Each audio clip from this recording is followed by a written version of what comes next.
정치 경제 분야의 공정한 경쟁 질서를 무너뜨리는 범죄에 대해서는 추호의 망설임도 없이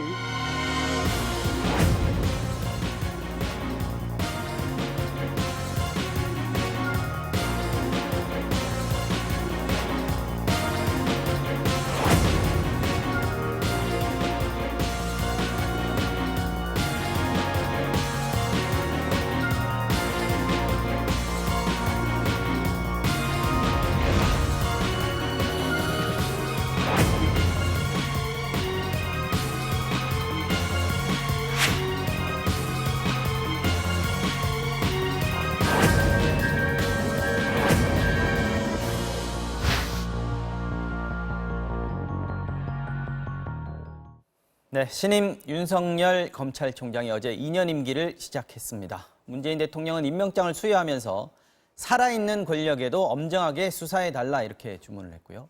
윤 총장은 취임식에서 수사권은 오직 국민을 위해서 써야 한다라고 말했습니다. 윤석열 총장 앞에는 각종 수사뿐 아니라 검찰개혁이라는 과제도 놓여 있습니다. 윤석열표 검찰 한번 전망해 보겠습니다. 자, 양지열 변호사, 배상훈 교수님 나오셨습니다. 어서 오십시오. 안녕하세요. 자, 양 변호사님, 야당에서 반대를 했지만 결국 이제 문재인 대통령 절대적인 신임이라고 봐야 될 정도로 어제 임명식장에서도 상당히 분위기가 좀 좋았습니다. 어떻게 보셨어요? 우리 윤석열 총장이라는 그런 표현을 쓸 정도의 가까운 가깝다기보다는 그만큼 신뢰를 많이 줬었고요.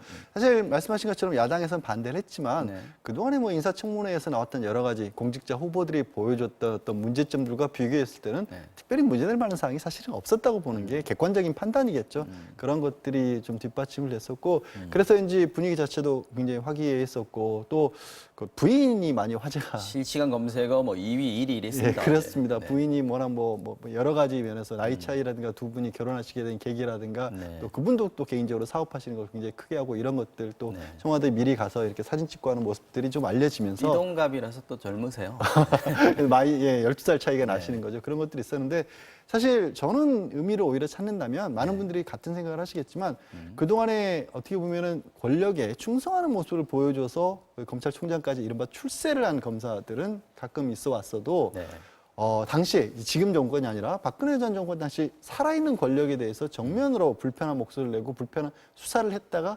좌천됐던 인물이 다시 한금 어떻게 보면은 복귀를 해서 검찰총장까지 오른 사례는 처음이라서 그 부분이 가장 크게 어쩌면 의미로 다가오지 않을까 싶습니다.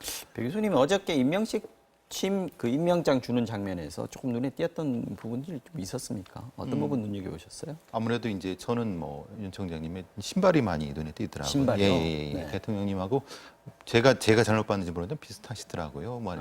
일종의 우리가 보면 좀 약간 뚜벅이 스타일의 그 신발형이라고 제가 기억을 하는데 다른 것보다는 제가 이제 프로파일인데 행동과학자들이라다 보니까 역시 그러니까 이제 같은 걸음을 가겠다라는 의지가 아닐까라고 하는 그냥 제 나름의 그 상상을 한번 해봤습니다. 그러니까 조금 특이한 게 패셔너블한 것이 아니라 그러니까 진짜 일하는 사람의 구두 같아갖고 그런 게 좀 특별한 것 같습니다. 자, 잠깐 어제 문재인 대통령이 윤 총장에게 임명장 주면서 한 당부 의미심장합니다. 들어보시죠. 살아있는 권력에 대해서도 똑같은 자세가 돼야 한다고 생각하기 때문입니다. 우리 청와대든 또는 정부든 또는 집권 여당이든 만에 하나 권력권 들어가 있다면 그 점에 대해서는 정말 이렇게 엄정한 그런 자세로 살아있는 권력, 청와대든 정부든 여당이든 권력형 비리 엄정하게 처리해달라. 이거 당연한 주문일 수 있습니다만 사실 윤석열 총장이 검사 시절에 살아있는 권력에 대항하다가 좌천됐던 인물 아니겠습니까? 이런 부분에서 좀 특별한 것 같습니다. 그렇죠. 누구도 특수통이고 사실은 검찰의 주력은 공안통, 특수통 두 부분이었는데 과거에 두 주류가 이제 검찰총장을 양분해 왔던 부분이고 제가 보면 검찰총장도 특수통인 것처럼 좀 더 강골, 이제 말하자면 살아있는 권력에 강한 사람들이 그런 쪽을 많이 받고 윤 총장한테 바라는 바가 국민적으로 바라는 바가 그 부분이었다고 하는 걸 대통령께서 말씀하신 것 같고 제가 보기에는 그것은 이제 인사치레라고 보면 뒤에 있는 많은 공정 경쟁 질서라고 하는 거죠. 실제로 검찰이 주력으로 나가 지금 하고 있는 것이 특수수사 중에 인지수사, 기업형 비리 수사들이 제일 많습니다. 주력을 해달라. 그 부분에 대한 당부가 좀 있죠. 사실 그것은 정치인들이랑 어떤 결합이 안 될 수가 없는 부분 아니겠습니까? 그러니까 상당히 그 말씀을 들으면서 굉장히 중의적인 걸 전 많이 들었거든요. 그러니까 무엇인가 주력을 하려고 하는 부분이 있었다고 생각하지만 거기까지는 사실 좀 확대하고 싶지는 않습니다. 이게 아마 권력에 휘둘리지 말라. 살아있는 권력에 대해서도 엄정하게 수사해라. 이게 윤 총장이 사람에 충성하지 않는다라는 말, 이 부분들도 좀 빗대서 얘기한 거 아닌가 싶습니다. 이번에는 윤 총장 취임사 한 대목 들어볼 텐데요. 어쩌면 문재인 대통령의 당부에 대한 답변으로도 들립니다. 자, 정치적 중립을 당부를 했고요. 권력은 국민으로부터 나온다. 헌법 1조를 인용을 했습니다. 자, 그리고 보면은 우선 해야 할 가치로 아까 말씀하신 대로 공정한 경쟁 질서 확립, 이 부분을 꼽았습니다. 들어보시겠습니다. 시장 교란 반칙 행위, 우월적 지위의 남용 등 정치 경제 분야에 공정한 경쟁 질서를 무너뜨리는 범죄에 대해서는 추호의 망설임도 없이 단호하게 대응해야 할 것입니다. 네, 지금 2시 50분인데요. 지금 청와대에서 엠바고로 발표를 한 게 있습니다. 아까 미리 예고해드린 청와대 참모진 교체 인사가 지금 발표가 됐습니다. 문재인 대통령은 오늘 조국 청와대 민정수석의 후임으로 김조원 한국항공우주산업사장을 임명하는 등 청와대 수석비서관 3명을 교체했습니다. 김조원 신임 민정수석은 행정고시 출신으로 노무현 정부 시절 청와대 공직기강 비서관과 감사원 사무총장을 역임했습니다. 문 대통령은 또 이용선 시민사회수석의 후임에 김거성 전 경기도 교육청 감사관을 발탁했고 정태호 일자리 수석의 후임으로는 황덕순 현 일자리 기획 비서관을 승진 기용했습니다. 자, 이 소식 전해드리고요. 이게 뭐 윤석열 검찰총장 얘기하면서 또 나올 수 있는 얘기입니다. 지금 조국 수석이 물러났는데 어디로 갈 것이냐? 법무부 장관 가는 게 100%, 120%다. 지금 이런 얘기가 나오고 있습니다. 네, 그렇습니다. 사실 이제 김조원 신임 수석 같은 경우에도 뭐 감사원 일을 했었고 공직기관 비서관도 일을 했기 때문에 어떻게 보면은 사정기관을 총괄한다는 민정수석 자리에 맞는 그런 인물이지만 또 여전히 비검찰 출신입니다. 그러니까 현 정부가 가지고 있는 어떤 기조, 검찰권을 검경 수사권 조정을 통해서 더 공정하게 하지만 한편으로 독립해 주겠다, 독립시켜 주겠다라는 게 또 현 정부의 방침 아니겠습니까?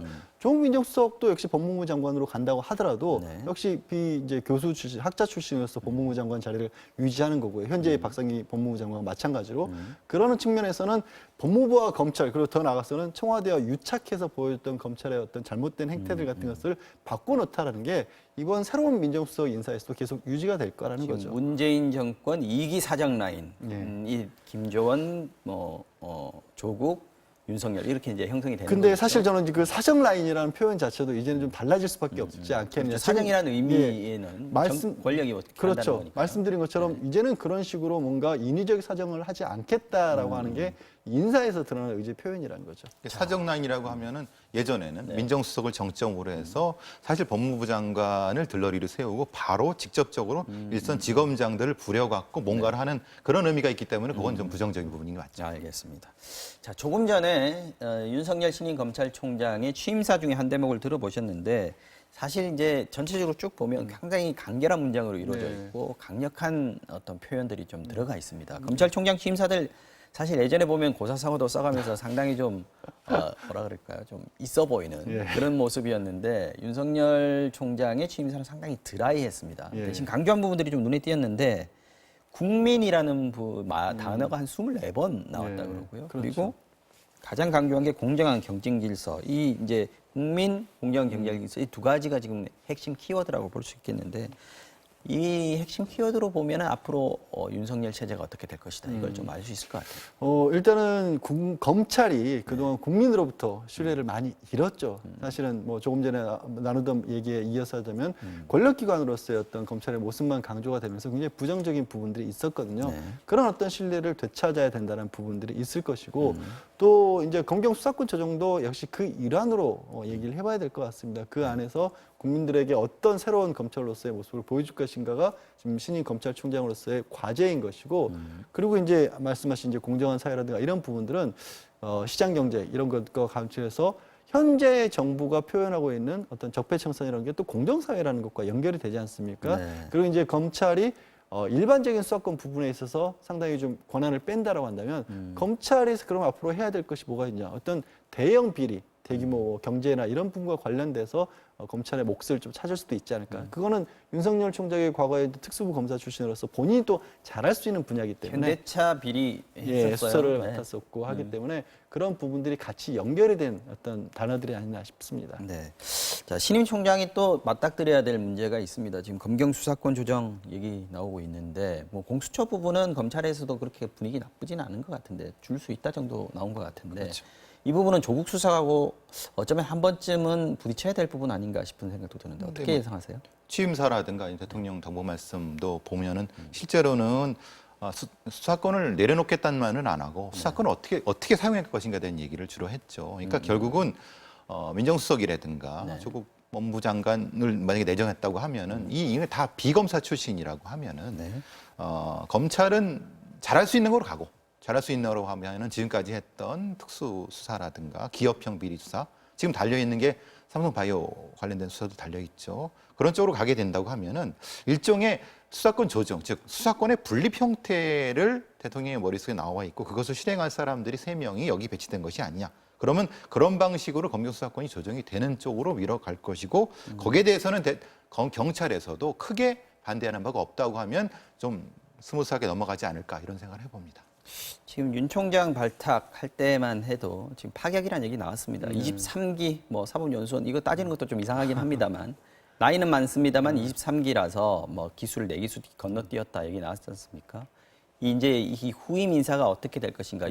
윤석열 검찰총장이 고위급 검사장급 인사들을 어떻게 할 것인가? 오늘 빠르면 오늘 나올 수 있다고 하는데 어느 정도로 예상을 하시는지요? 일단 저는 좀 안정적으로 가지 않을까 싶습니다. 그러니까 사실 이게 이제 없어져야 될 문화라고도 저는 생각을 하는데 왜 이제 검찰이라고 하는 것은 꼭 기수 같은 것들을 이제 더 이상 우리 사회에서 그런 것들을 따지는 조직이 거의 없지 않습니까? 네. 그런데도 불구하고 가장 뭐 검찰총장이 정점에 서게 되면 그 윗기수는 물러나는 것이 미덕인 것처럼 돼 있었거든요. 이번에 조금 다른 것 같아요. 이번에는 동기들도 지금 그대로 남아 있는 것 같고. 한 20명 이상이 선배하고 동기들이 있는데 네. 안 나가시고 있는 분들이 오히려 더 많다. 절반 이상이 안 나가고 있다는 거고 네. 이게 참 절묘한 게 말씀을 잠깐 하신 것처럼 그동안에는 뭐 기수도 기수지만 나이도 또 이런 작용을 했었는데 네. 윤석열 신임 총장 같은 경우는 하필 또 나이가 또 한참 굉장히 많으세요. 많습니다. 네. 기수는 낮고 또 예전에 이제 어떤 뭐 일반적인 학교들 이런 것들이 좀 작았지 않습니까? 네. 그 출신 학교 이런 부분에서도 오히려 선배고 이런 경우라서 아하. 그런 부분이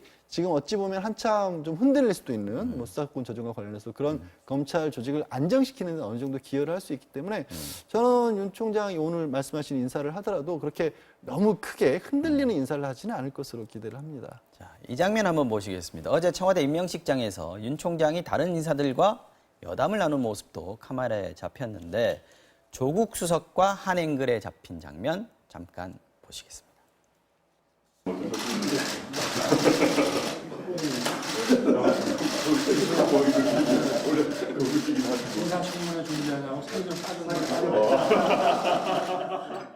네. 인사청문회 준비하느라고 살이 빠졌다. 이게 지금 조국 수석하고 있는 자리에서 했단 말이죠. 조국 수석 지금 인사청문회 앞두고 있거든요. 그러니까요. 네. 사실 말에 뼈가 있는 것 같습니다. 사실은 지금 그러니까 검찰도 좀 뭘 줄여라. 수사권을 좀 빼내라. 지금 법무부 내에서도 비검찰화. 박상희 법무부장이 많이 하셨지만은 사실 그것의 기획은 조국 수석이 한 부분인 거고 네. 제가 왜 그렇게 들리죠? 저만 그렇게 들리는지 모르겠지만은 어쨌든 당신도 고생 한번 해보라고 하는 것도 포함해 갖고 전체적으로 지금의 좀 슬림한 조직, 즉 검사들이 빠지고 수사권을 국민에 돌려주는 거기까지 거기까지가 아닐까라는 그냥 혼자만의 생각을 해봤습니다. 지금 조국 수석이 사실 인사청문회 거쳐가지고 법무부 장관까지 가는 데까지 사실 야당의 어떤 뭐 공격이라든지 이런 부분들이 좀 험난합니다. 사실 뭐 기승전 조국이라고 할 만큼 한동안 또 그 민정수석이라는 자리 또 이제 문재인 대통령과 굉장히 정치적인 뜻을 많이 같이 하는 가장 뭐 좀 아끼는 어떻게 보면 동료로까지 좀 보이지 않습니까? 그러다 보니까 야당에서는 뭐 차기 후보로 나서는 게 아니냐라는 얘기도 나와 있으니까 아마 집중 포화가 뭐 충분히 예상할 만한 상황이죠. 네. 자, 조국 수석이 법무부 장관이 된다고 하면 윤석열 검찰총장과 또 어떤 케미를 이룰지도 한번 관전의 포인트가 될 것 같습니다.